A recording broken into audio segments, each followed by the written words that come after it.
तो ये दो प्रकार का होगा, स्थिर वाती मिश्रण। कितने प्रकार का होगा? दो प्रकार। पहला होगा आपके अधिकतम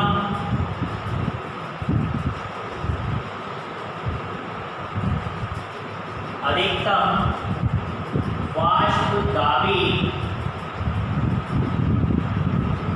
एवं निम्नतम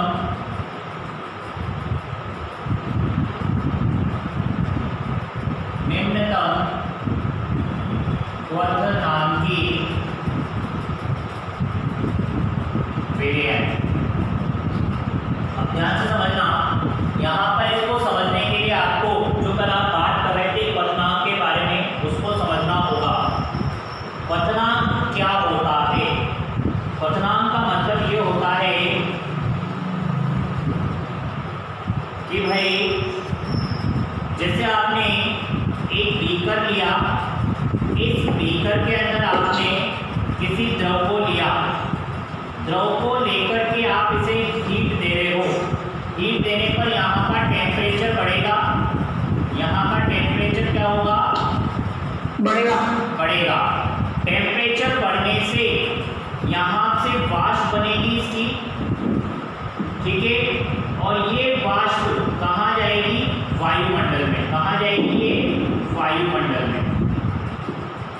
और अपन जानते हैं वायुमंडल का जो दाब होता है वो 1 atm यानी कि 1 एटमॉस्फेयर, अगर बार में कैलकुलेट करो तो 1.013 बार होता है, ठीक है।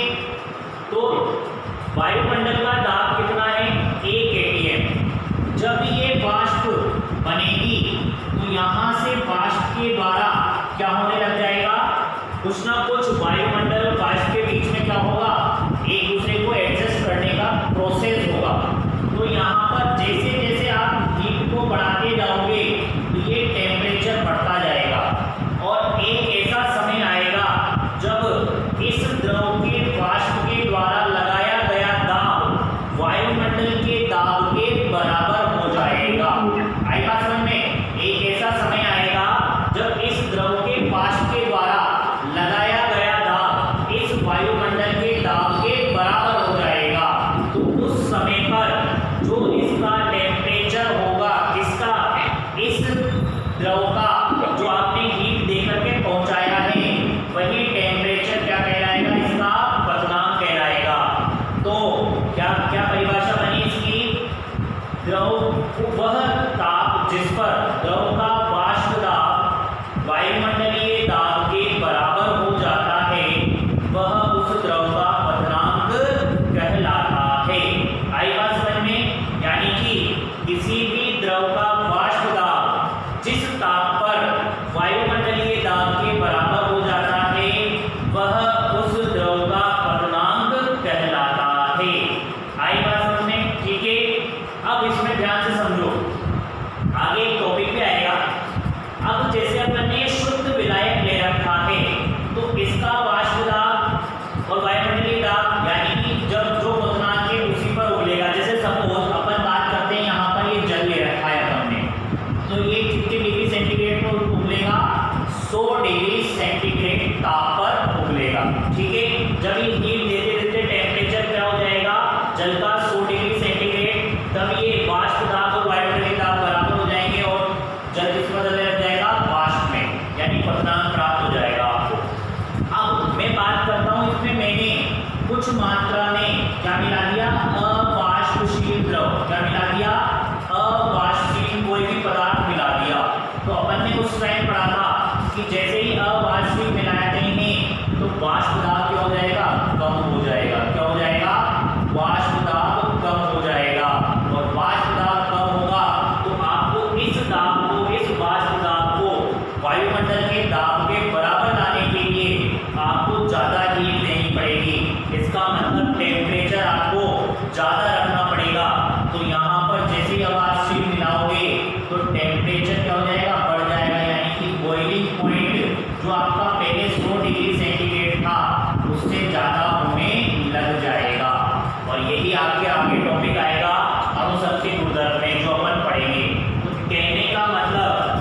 द्रव का वाष्प दाब अगर घट जाएगा किसी भी कारण से, तो उस वाष्प दाब को वायुमंडलीय दाब के बराबर लाने के लिए आपको अधिक मात्रा में हीट देनी पड़ेगी। हीट अधिक दोगे तो टेम्परेचर अधिक रहेगा, टेम्परेचर अधिक रहेगा तो बॉइलिंग पॉइंट क्या हो जाएगा, बढ़ जाएगा।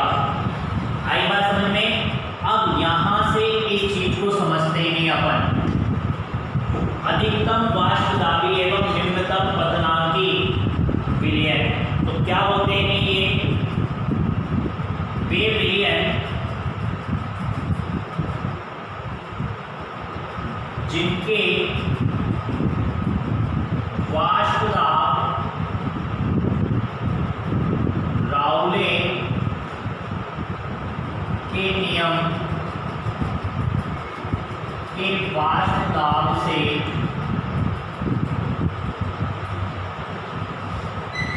अधिक होता है,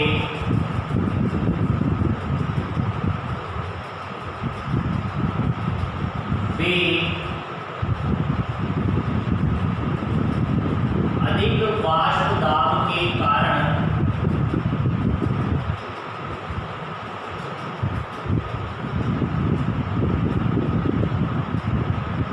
निम्न ताप पर वाष्पित होते हैं। ठीक है,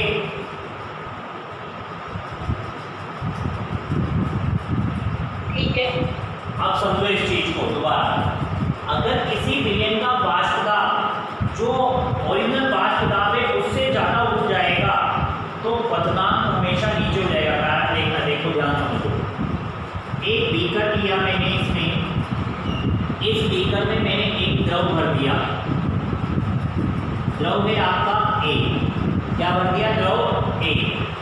अब मैं बात करता हूं कि इसको मैंने, इसका जो बॉइलिंग पॉइंट है, बॉइलिंग पॉइंट क्या है इसका, सपोज 110 डिग्री सेंटीग्रेड है। कितना है, 110 डिग्री सेंटीग्रेड।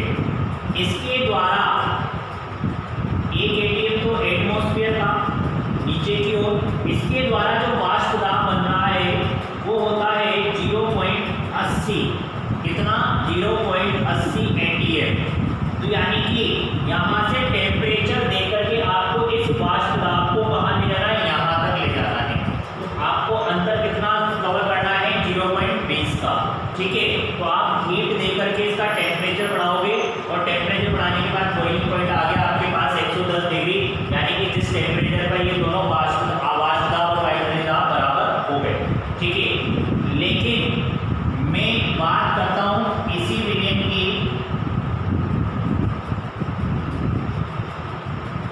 ये दूसरा विलयन है आपके पास B, लेकिन ये जो B विलयन है, ये B विलयन ऐसा है जिसका वाष्प दाब इससे ज्यादा है, यानी कि 0.90 एटीएम, ये 1 एटीएम नीचे की ओर। तो एक चीज बताइए, जब इसका वाष्प दाब इतना है तो इस वाष्प दाब को यहाँ ले जाने के लिए कितना वाष्प दाब और बढ़ाना पड़ेगा, 0.10। कितना बढ़ाना पड़ेगा, 0.10 एटीएम और बढ़ाना पड़ेगा। तो इसका कैसे? हाँ बेटा, कैसे बढ़ाना पड़ेगा? तो हीट दोगे ना, हीट दोगे तो टेम्परेचर बढ़ेगा, हीट देने से टेम्परेचर बढ़ेगा और उसमें वाष्प बनेगी ज़्यादा से ज़्यादा। तो आपको यहाँ पर देखो, इसको कवर करने के लिए आपको कम हीट देनी पड़ेगी, जबकि इसको कवर करने के लिए आपको ज़्यादा हीट देनी पड़ेगी। तो यही चीज़ है कि वे विलयन जिनके वाष्प दाब राउल के नियम के वाष्प दाब से अधिक होते हैं, यानी कि जितना मिलना चाहिए उससे ज़्यादा मिलता है, तो उसमें आपको कम ताप पर ही क्या हो जाएगा,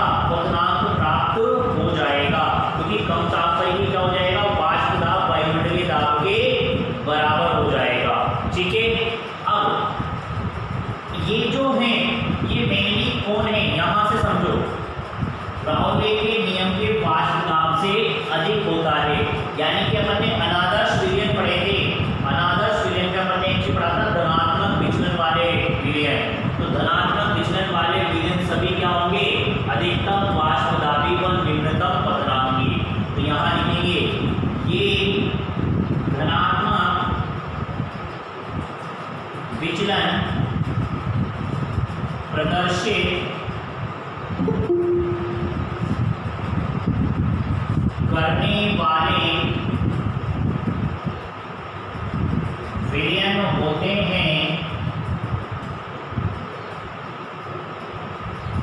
जिन्हें निश्चित मात्रा में अवयवों को मिलाकर बनाया जाता है। ठीक है, वे विलियन जिनके वाष्प दाब राउले के नियम के वाष्प दाब से अधिक होता है और वे अधिक वाष्प दाब के कारण निम्न ताप पर वाष्पित होते हैं। ये क्या होते हैं? धनात्मक विचलन वाले, क्योंकि धनात्मक विचलन में अपन ने पढ़ा था, जो धनात्मक विचलन प्रदर्शित करते हैं उनका वाष्प दाब राउले के नियम से अधिक होता है। तो लेकिन इसमें मोस्ट इंपोर्टेंट पार्ट क्या है, ध्यान समझना, ये वाला निश्चित मात्रा में अवयवों को मिलाकर। जैसे आपने दो पदार्थ मिलाए, ऐसा नहीं कि आप अनिश्चित मर्जी पड़े जैसे मिला लो कि भाई आपने 10 ml मिला लिया, 20 ml मिला लिया, नहीं, इनकी निश्चित मात्रा में मिलाकर के ही क्या बनाया जाता है, इन विलियनों को बनाया जाता है। फर्स्ट चीज। अब इसमें एक और चीज आती है कि इनके जो पतनांक हैं वो पतनांक किस प्रकार से रहते हैं, इस चीज को समझो। जैसे C2H5OH प्लस H2O को मिलाया और यहाँ इनका विलयन बन गया। इसका जो होता है वो होता है 78.20 डिग्री सेंटीग्रेड और इसका होता है 100 डिग्री सेंटीग्रेड। इन दोनों को मिलाकर के जो आपने विलयन बनाया वो कैसा है, अधिकतम वाष्प दाबी वाला। ठीक है, अब ध्यान से समझना, तो यहाँ पर जो विलयन का जो पतनांक आएगा वो इसके अवयवों से कम आएगा, दोनों ही अवयवों से कम आएगा। मतलब कि इसका जो प्राप्त होता है 78.13 डिग्री सेंटीग्रेड प्राप्त होता है। अब ध्यान से समझो, ये कितने पर पतनांक आता है, इसका 78.20 और इसका कितने पर आता है, 100 डिग्री पर। लेकिन जब विलयन को बनाया गया तो विलयन बनाने पर दोनों ही एक ताप पर उबलने लगे, लेकिन दोनों किस ताप पर उबल रहे हैं, इससे भी कम और इससे भी कम। ठीक है, तो यहाँ पर आपको क्या लिखना है,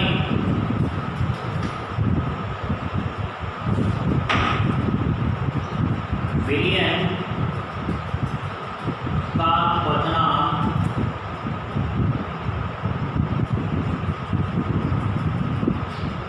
उसके अवयवों से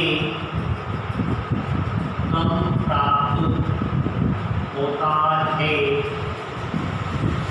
और इसी पतनांक पर दोनों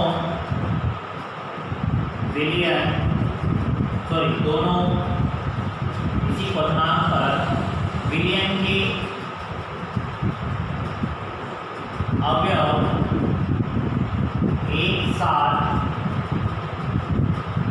वाष्पित होते हैं। जबकि पतनांक अलग अलग होने के कारण दोनों को अलग अलग पतनांक पर वाष्पित होना चाहिए, लेकिन ऐसा नहीं होता, क्योंकि दोनों जब एक साथ मिल जाते हैं तो उनकी प्रॉपर्टी कैसी रहती है, अधिकतम वाष्प दाबी व निम्नतम पतनांक की, दोनों एक ही ताप पर उबलते हैं। उदाहरण के लिए अपन ने जो भी लिखा था C2H5OH प्लस H2O, ये है इसका उदाहरण।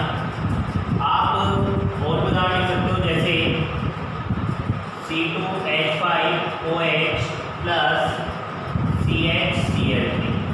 ठीक है, ये इसके उदाहरण है।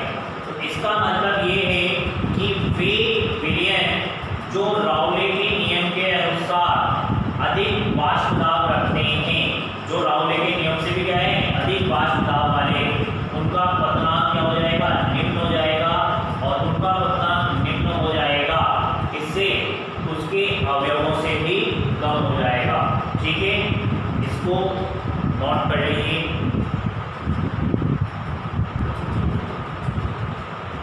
दूसरा होगा जस्ट इसका विपरीत उल्टा, क्या होगा, निम्नतम वाष्पदाबी व अधिकतम क्वथनांकी विलयन।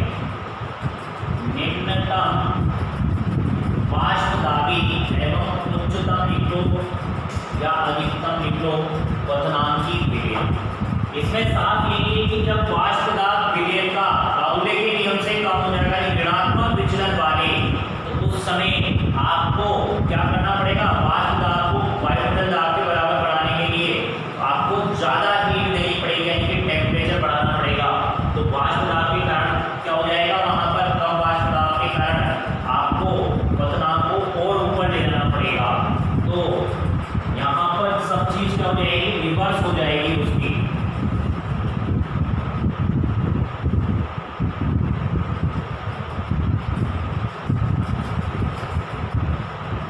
तो वे विलयन जिनके वाष्पदाब राउले के नियम के वाष्पदाब से कम होता है, वे निम्न वाष्पदाब के कारण उच्च ताप पर वाष्पित होते हैं, और ये क्या होते हैं, ऋणात्मक विचलन प्रदर्शित करने वाले विलयन होते हैं, जिन्हें निश्चित मात्रा में अवयवों को मिलाकर बनाया जाता है। अब इसमें अपन ने पढ़ा था कि कम होता है, अवयवों से कम होता है, लेकिन इसमें क्या होगा, उल्टा होगा। तो यानी कि अवयवों से क्या होता है, अधिक होता है। क्या होगा, अधिक।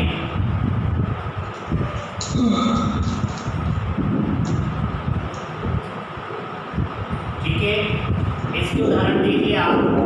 इसका उदाहरण है CH3OH प्लस CH3COOH, दूसरा है CHCl3 प्लस C6H6। इसको ऐसे समझिए कि दो में आपके पास A प्लस B, इसका क्वथनांक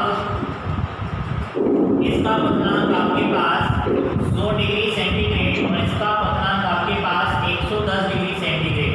लेकिन जब दोनों का विलयन बना दिया गया, इनका टेम्परेचर इन दोनों से ज़्यादा आएगा, चाहे वो 1 डिग्री की ज़्यादा आए, लेकिन इन दोनों से ज़्यादा आएगा। कारण क्या है कि जब वाष्पदाब घट जाएगा राउल के नियम से भी, तो उस वाष्पदाब को वायुमंडलीय दाब के बराबर लाने के लिए आपको उस विलयन को टेम्परेचर अधिक देना पड़ेगा, यानी कि हीट अधिक देनी पड़ेगी।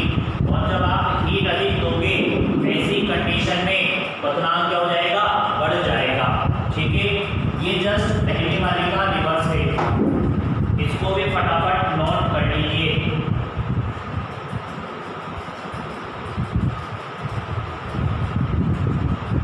तो केमिस्ट्री का टेस्ट कब होगा? केमिस्ट्री का टेस्ट आपके फिजिक्स के टेस्ट की बात रखेंगे नेक्स्ट सैटरडे 27, क्योंकि एक ही टेस्ट एक सप्ताह में, यानी कि बुधवार के आसपास हो जाना चाहिए। अभी आपको ज़्यादा बढ़ा नहीं, कम क्या कह रहे हो?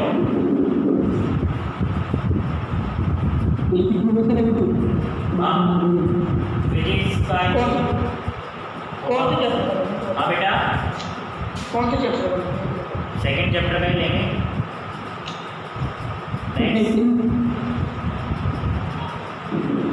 केमिस्ट्री में है ना पेपर?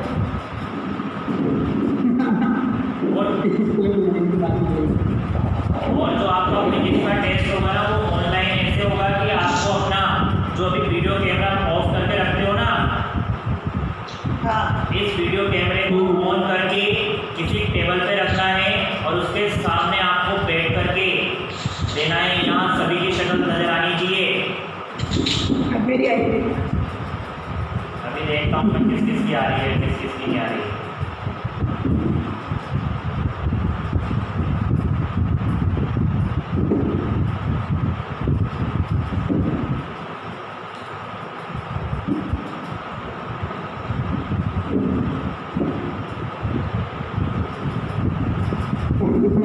आ रही है तेरी आ रही है। दीवार चुका बेटा है, नाला है। हाँ, वो भी ईंटों की दीवार के साथ चुपता बेटा है। हाँ, ये ले, ये देख।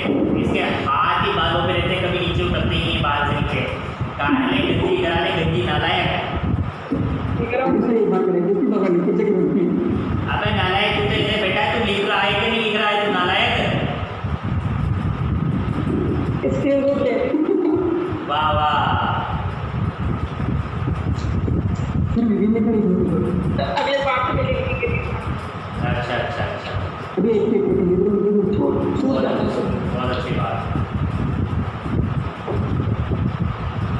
और भी कितने हैं? चलो ठीक है, इसको लिखो फटाफट, लिखो इसे। बातें मत करो, बातें मत करो। फिर एक क्वेश्चन करेंगे, उसके बाद में नया टॉपिक लेंगे अपना।